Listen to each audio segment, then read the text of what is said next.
and this is making reference to Peter Obi, and let me allow our viewers to see this. He says, one other important point to make about Peter Obi is that he's a needle with thread attached to it from north and south, and he may not get lost. In other words, he has people who can pull his ears if and when necessary. He has a young and able running mate with a clean track record of achievement both in public and private life. That statement has now been criticized as such that Obasanjo is perhaps seeing Peter Obi as a puppet that he can play around with as soon as he gets into office. Well, first and foremost, there is the saying that the greatest place in hell will be reserved for those who keep silent in times of moral crisis. Nigeria is going bad, not because of the violence of the bad people, but because of the silence of the good ones. Obasanjo has refused to keep silent in times of moral crisis. We are in a crisis in this country. Obasanjo wants to escape going to hell by being an accomplice to corrupt leaders. Because any nation that votes corrupt politicians are no longer victims, but accomplices. Now, Obasanjo has never kept silent in times of moral crisis. He went to jail because of it, and he came out, became a president. Like you rightly pointed out, 11 years, this man governed Nigeria cumulatively as a military president and as a civilian president. No Nigerian has had that privilege. And fortunately for him, and unfortunately for them, no Nigeria may be privileged to have it again. President Buhari, if he ends his term, yes. As soon as he ends his term, he'll be able to fall between the rank of the likes 9 years plus of Olusegun Obasanjo. No, 9 years plus. Cumulative. But we're talking about those who have been head of state, military, and civilian. Obasanjo has 11 years. Why I brought this issue is that Obasanjo knows everything that is required to sit on that seat. Let us come to his letter. In law, the reasons for a judgment is more important than the judgment itself.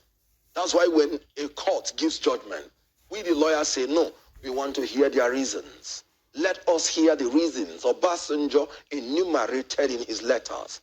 He said, whoever wants to be the president must meet up with 4 factors, which he summarized in the acronym TVCP. Track record of ability and performance. You must check the antecedents. You must check the past. Then he talked about vision that is authentic, honest, and realistic. You must check the future.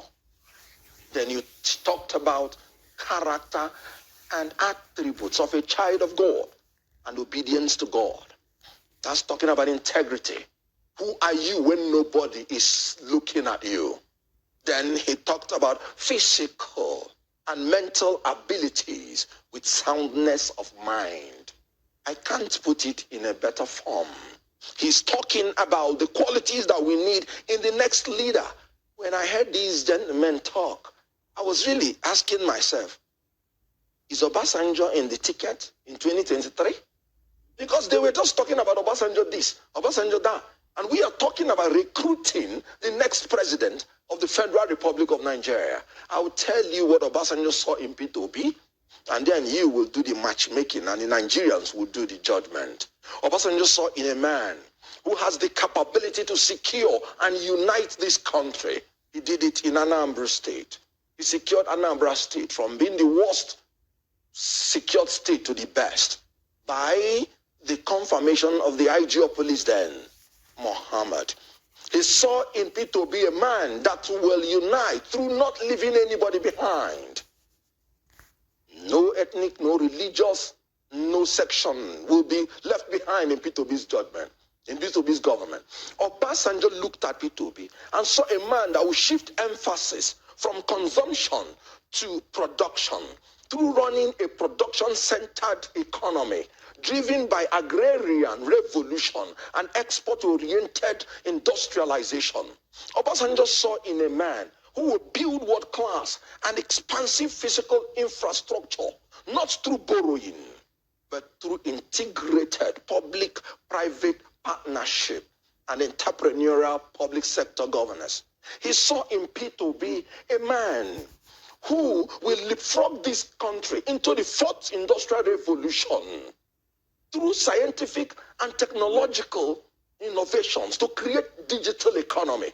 Obasanjo saw all these things and sat down and wrote a letter and said, if we want a Nigeria that should be redirected from poverty to prosperity, the only man that can do it is Peter Obi. Let's take a breather. If you would I will allow me you, no, just for a moment. I will allow you to land on that point because you have not quite answered the question that I raised as to the reason why